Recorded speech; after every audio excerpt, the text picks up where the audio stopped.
Your algorithm knows you're lonely, but what if the antidote wasn't another app? What if it was right outside your door, waiting for you to just look up? Imagine this: you're home after a long day, scrolling. The world inside your phone feels so much bigger than the four walls around you. But what happens when you finally put it down? When you turn off the TV, silence the laptop, and just exist?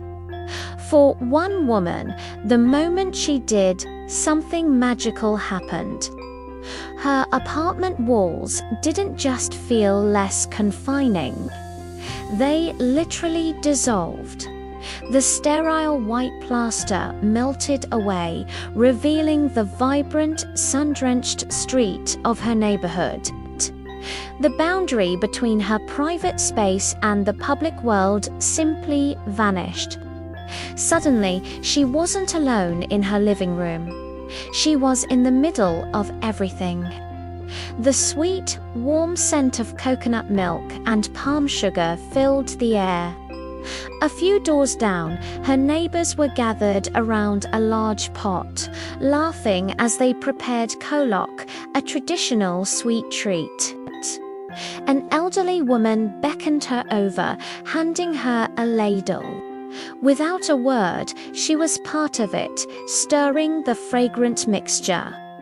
Feeling the warmth of the steam and the even warmer smiles around her. Her tidy, minimalist living room was now a bustling outdoor kitchen filled with chatter and the clinking of spoons.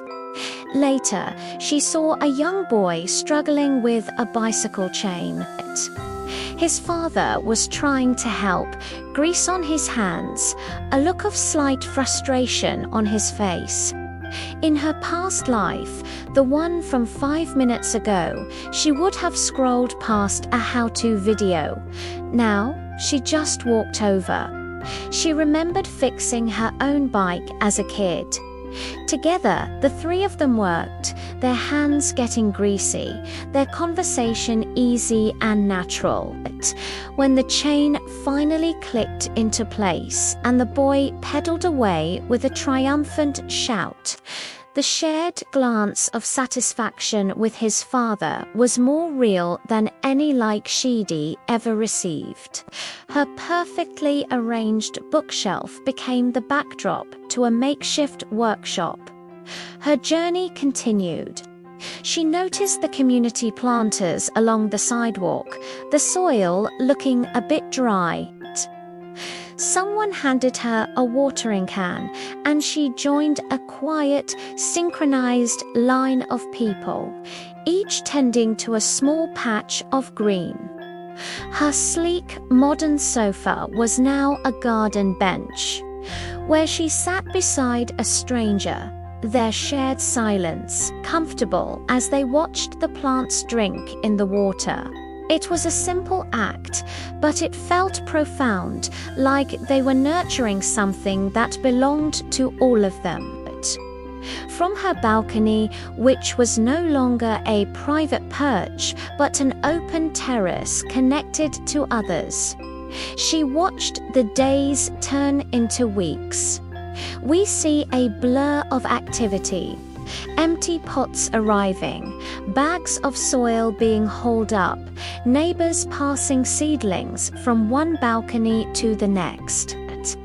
Her small, lonely balcony, once home to a single, sad-looking succulent, was transforming.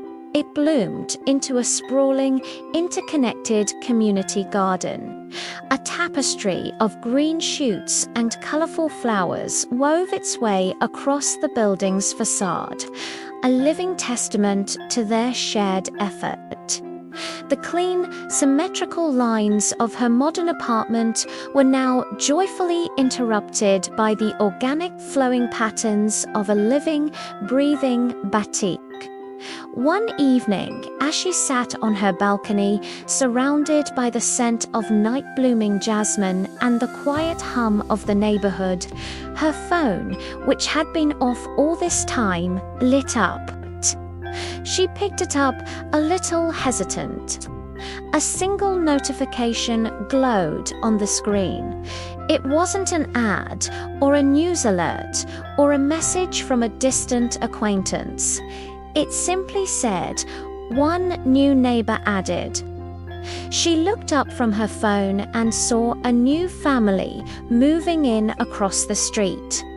Her neighbors were already streaming out to greet them, carrying welcome gifts of food from their shared gardens. She smiled, put her phone back down, and stood up to join them. There's a Javanese proverb, "Sedulur saklawang," which means relatives of the same door.